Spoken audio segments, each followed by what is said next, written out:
In 1947, José Carlos Riggins, a surveyor working in the rural region of Paraná, claimed to have witnessed the landing of a flying saucer and had direct contact with its occupants. This episode, which took place on June 23rd, is widely regarded as the first account of a close encounter of the third kind in Brazil. Riggins' story, as detailed by himself, is fascinating and shrouded in mystery. José worked in the Gregor Bengue colony, located northwest of Pitanga and west of Campo Mourão.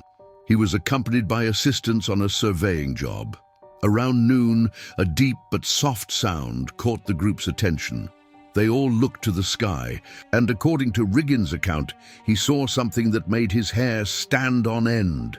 A circular craft, approximately 30 meters in diameter, descending slowly. The craft, whitish-gray in color, landed on the ground using curved, metallic legs. Upon witnessing the strange sight, the assistants, gripped by fear, fled in panic. José, however, decided to stay and observe. He cautiously approached, noticing a window that appeared on the side of the craft as if it were made of glass or a similar material. Through this window, Riggins saw two human-like figures, though with peculiar appearances. The beings, seemingly curious, watched him from inside the craft. As José took in the scene, a door on the side of the disc opened, and three figures, approximately 2 meters tall, stepped out. They wore transparent jumpsuits that covered their entire bodies, including their heads, and seemed inflated, resembling air chambers. Metallic backpacks were attached to their backs, appearing to be part of their outfits. Beneath the jumpsuits, José could make out simple clothing, t-shirts, pants, and sandals made of a shiny material similar to aluminum foil. What struck Riggins the most were the faces of these creatures. Their eyes were large and round, without eyebrows but with visible eyelashes. Their heads were bald, rounded and disproportionate to their bodies, with arms and legs longer than normal.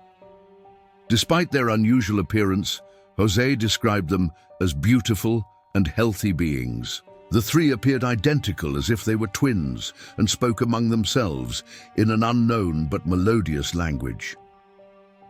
One of the beings carried a metallic tube made of the same material as the craft and gestured for José to enter.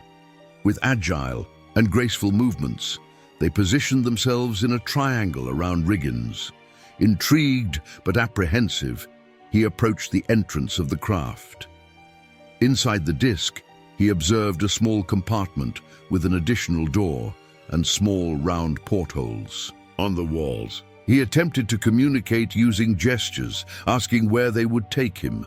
In response, one of the beings drew something on the ground that resembled a solar system. It pointed to the central symbol, pronouncing the word Alamo, which José interpreted as the sun. Then it pointed to the seventh circle in the drawing, calling it Orc. Although fascinated, Riggins did not want to enter the craft and realized he needed to escape.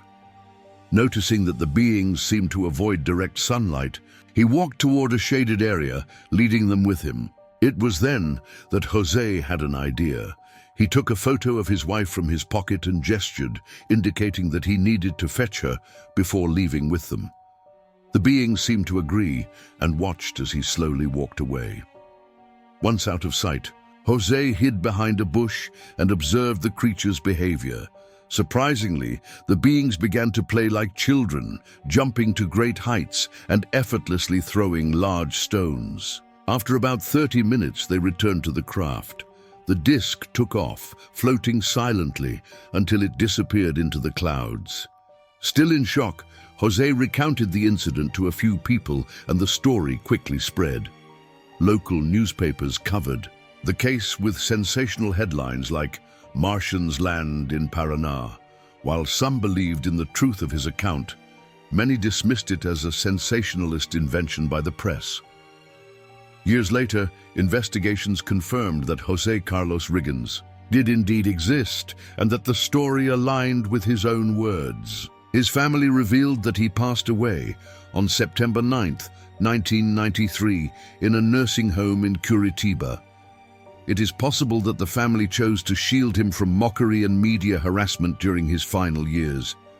Despite the skepticism of many, José Carlos Riggins' account remains a milestone in Brazilian ufology, considered the first documented case of direct contact with occupants of a flying saucer in the country. The wealth of details he described, from the appearance of the beings to their behavior, continues to intrigue and fascinate researchers and enthusiasts of the phenomenon. This was the case of José Carlos Riggins. I hope you enjoyed this detailed account. If you are interested in UFO cases like this one, don't forget to follow this profile for more incredible stories.